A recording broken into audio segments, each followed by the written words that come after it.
Hey y'all, how's it going? I am Joy, and welcome back once again to our interactive horror stories. We just finished up the doll, so be sure to check out that in the info card and at the end screen on the video if you guys would like. It should also be down in the description. Hi Dina. I figure let's go ahead and move on to the second one in our list and do the funeral. Let's see what's awaiting for us after the funeral. After Funeral is a modern gothic horror story that takes place 3 days after your son's burial. You receive messages in your computer, those claim to be sent by your son's soul. He says that he wants to be with you once again, and he asks you to do a few things in order to be resurrected. Will you believe in the messages? No, because this kind of thing doesn't exist, but for the sake of the story, let's see what our fallen son has to say. You used to be a father. It has been 3 days since your son, Jonathan White, was buried in the graveyard of the local church. He was 8 years old, had golden hair and blue eyes, just like the beloved man in the Carpenter song, Close to You. Amazing song, by the way. If you haven't heard it, you really should. It's amazing. Since your wife passed away, giving birth to Jonathan, and since he has been your everything, he was your angel. Now he's gone. He died on a snowy winter morning. You had gone to market, leaving him alone at home.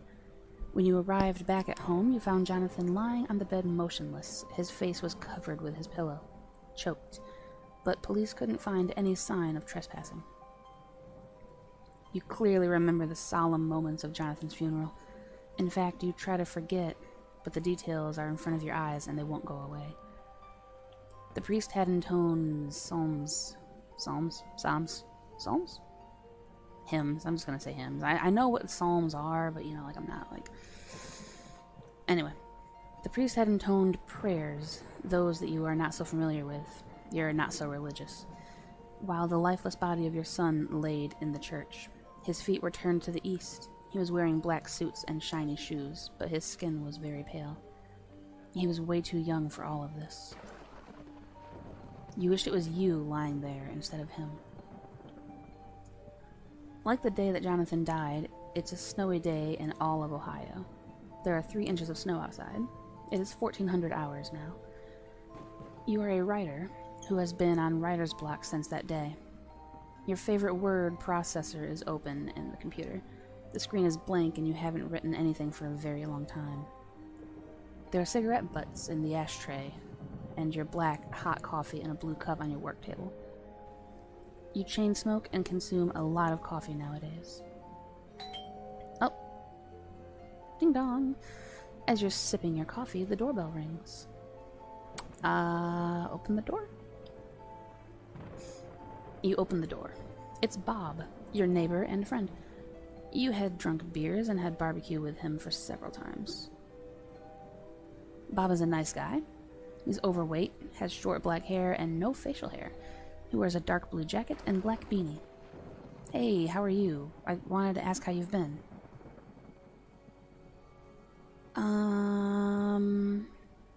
I don't lie, so I'm still kind of depressed. I mean, he just lost his son 3 days ago, so yeah. I can imagine how hard it is. I've never had kids, but I had a cat when I was younger. I loved her as my daughter, and then I had to bury her in the garden myself. It was tough. I know how much you loved Jonathan, and I'm shocked, like you, to see him gone. I'm going to the market right now. Do you need anything? You remember that you're out of cigarettes. I also don't smoke, so I'm gonna keep true to myself and think that you need to quit this habit, sir. So, no thank you. Okay, man. See you later. You say goodbye to Bob, too, and then he goes. You close the door, sit back on your work table. You look at the computer screen. That should have been blank, but wait, no, it's not blank anymore. Something is written there. Daddy, I missed you. Turn off the computer? You turn off the computer and the monitor screen goes black, and then nothing else appears on the screen. You don't find anything to write in your novel, so you don't need to turn on the computer once again. And yes, also the texts disturbed you. You don't experience anything supernatural during the rest of the day. At night, you take your sleeping pills and fall asleep. You're having a very vivid dream. You see Jonathan in a garden with green grass and colorful flowers. He runs around with happiness. And angels. There are white-dressed angels all around him. Everyone is smiling. You're not part of this dream. Jonathan doesn't see you, but you're still content with seeing him happy in this Eden. He was always a benevolent boy, after all. He deserved to go to heaven. Oh, God, again with you. You wake up to the sound of the doorbell's ring. You take a look at the clock, and it is 10 a.m. You wear your slippers and open the door. It's Bob. Hello. I need to show you something. He holds a newspaper in his hand, and there is anxiety on his face. You take the newspaper. It's Ohio's local newspaper. Another kid choked to death. Officers are investigating the curious case of repeated deaths of kids in the state. Yesterday night, a 6-year-old boy, Kevin Madsen, was found dead in his bed by his parents. His face was covered with his pillow. What makes this interesting for officers is this is the 7th time a boy has died in this way, this month in Ohio. Recently, 8-year-old Jonathan White also died with a pillow on his face. Sheriff Wolcott states that he finds the recent events quite interesting.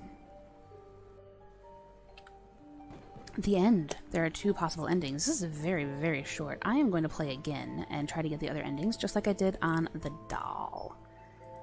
So...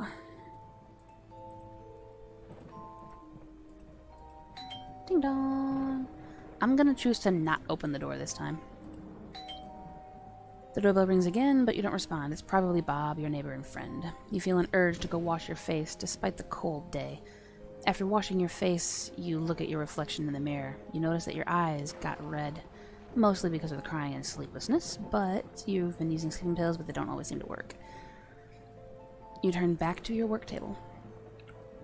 You look at the computer screen that should have been blank, but it's not. Something is written.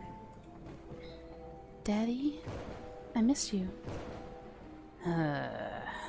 Alright, well, I'm gonna just type back, because that's a logical thing to do. You type Jonathan at the computer. Then new letters get appended, and at the text in the screen. Whoever types it, he, she, it, writes fast. And when they're finished, they form 2 sentences. I can hear you, Daddy. Talk to me. Okay, we shall talk then. After you shout your deceased son's name, new letters appear and form a reply. Yes, it's me.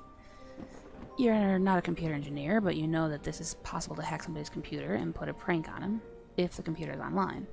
Your computer is connected to the internet with an Ethernet cable. Pull the cable and test it. You crouch down and frantically pull the Ethernet cable from your computer. You expect that nothing else will be written, but no, you're wrong. I am in the computer. Okay, let's follow along with this then. How is that possible, Jonathan? Good Lord said that I should be together with you. He said that I love you and that you love me, so he sent me back. Oh? I'm so afraid, Daddy. It's cold and dark, and I'm so cold here. Please bring me back. Don't you want to see me once again? Of course I do. Find 5 candles and wait for midnight. Bye for now, Daddy.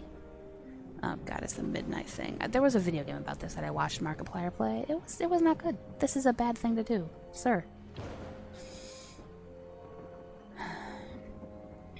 You have got only 1 candle at home. You normally use the candle when the electricity is gone, so you didn't need more than 1 candle before. What will you do?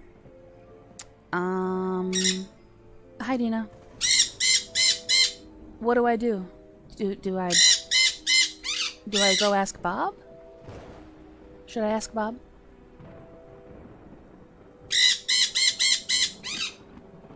I should go to the store and just buy some? I mean, that would be smarter. Involving somebody else in my plight wouldn't be a very good idea, now would it? You're so smart sometimes, Dino. Okay, let's do that. So you wear your long beige coat and black leather boots and walk to the market to buy 4 candles. You also buy a pack of cigarettes, despite you know that your habit will be your demise. You just don't care. And then you return home. At home, you wait in front of your monitor. Nothing happens till midnight.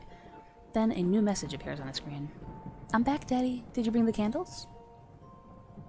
Yes. Good. Let me explain how you can bring me back. Also, by the way, anyone listening, make no comments about me actually using the word that I do not use. It's part of the story, and I have no choice. I will never use this word again. Thank you. Go to the cemetery, dig my grave, and bring my coffin home. What? I'm sorry, what, child? Good Lord wants us to be together. Don't you want to bring me back to life? You're not Jonathan.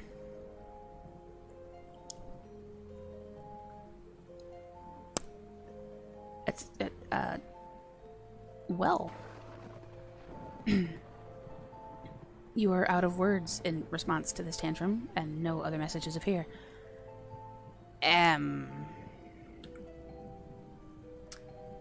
You turn off the computer, take a high dose of sleeping pills because Lord knows you're going to need it, and you go to sleep. You see your deceased pretty wife in your dream, except that she is not pretty anymore because she is a rotten corpse. A skeleton, to be exact. Lying within her coffin. You can't expect much to be left from her body after 8 years of death and decay. What makes this dream worse is the fact that she is moving. She writhes inside the coffin. You can feel her pain and despair from how her body parts are moving. You wake up to the sound of the doorbells. It's 10 a.m. Need to show you something interesting. Alright, we chose wrong. Oof. Alright, let's continue and try to get this gosh darn. Open the door. I'm fine. Bob believes in your lie. It is good that you're doing better, fam. Everyone knows losing a kid is a hard process, but I'm sure you'll get over it. You're a strong man. I'm going to the market right now. Do you need anything? Yeah, you can get me some cigs, I guess. Ah, you need cigarettes? He puts his hand in his pocket and then pulls a pack of cigarettes. Maybe I'm a bad friend for doing this, but anyway, take this. I'll just buy myself another pack at the market. You take the pack that has 10 cigarettes inside and thank him. Alright, man. See you later. You say goodbye to Bob, too. Then he goes. You close the door and sit back on your work table. Alright, we are going to simply shout this time. After you shout your deceased son's name, new letters appear and form a reply. Let's just talk to him. Oh? I don't think this is right. What? Are you sure, Daddy? Should not talk to a joke. You're not Jonathan. I don't want to be with you. I should not talk with the ghost. What? You pile of... I hate you. Hate you. Then the glass of your monitor gets broken by itself. There's a large crack on the screen. And then it's gone black. You won't be able to use the computer anymore today. After the scary and annoying text you receive, you no longer experience anything supernatural today. You finish half the cigarettes you got from Bob, and you don't want to write anything. You can't do it even if you wanted to. You need a new monitor first. It's midnight, so you decide to sleep. You take your sleeping pills, and it takes 1 to 2 hours to fall asleep. Okay. This is getting difficult. This is a lot more difficult than the doll was. We're not going to open the door. Type out Jonathan. Shout Jonathan. How is this possible? Oh? Of course I want to see you again. Candles. Go buy them from the market. Yes, I have. Okay. We shall speak again once you bring my coffin. You know it's insane what you do, but you get prepared to go outside. You wear your coat and get outside your home. It's snowing. A cold interpretation of outside. The sky has a bright purple color, illuminating the night with the help of a full moon behind the clouds. You get in your car and start it. The streets and roads are empty. There is only you outside in this hour of night. It doesn't take long to arrive at the church and its graveyard.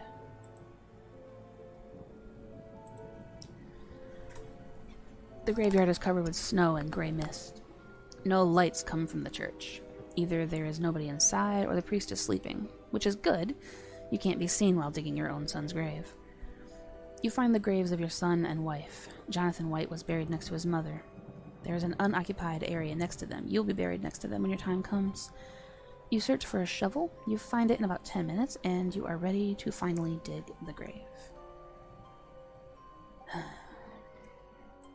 Wow. Okay, this is... You start digging Jonathan's grave. After 6 feet of digging, you reach the little wooden coffin. You climb down and then carry the coffin up. After that, you climb up and carry the dirty coffin to your car's back seat. You had never done something this bizarre before. After you reach home, you get off your car and carry the coffin home. Luckily, there's nobody around. You drag the coffin to your living room center, and you don't care about the floor getting dirty with soil. "Thank you, Daddy," gets written on the screen. "Now put the candles around my coffin, like a star." Okay. You carefully place the candles around the coffin, making it the center of the star, and you light them with your lighter. "Now read these aloud, Daddy." "A lonely goat. On a mountain he is thirsty. Thirsty for humanly love and affection. I shall give him the water."